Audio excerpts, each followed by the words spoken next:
Hi guys, Rasha here. So hari ni Rasha nak tolong terangkan dekat hampa maksud-maksud setiap baris lagu tu.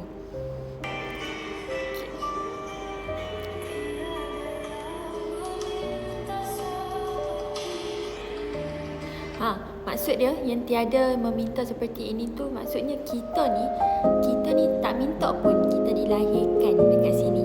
Maksudnya kita dilahirkan pun kita tak minta. Faham tak?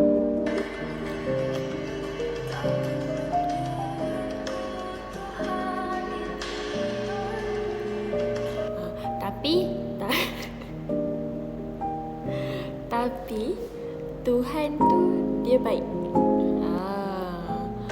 Okey.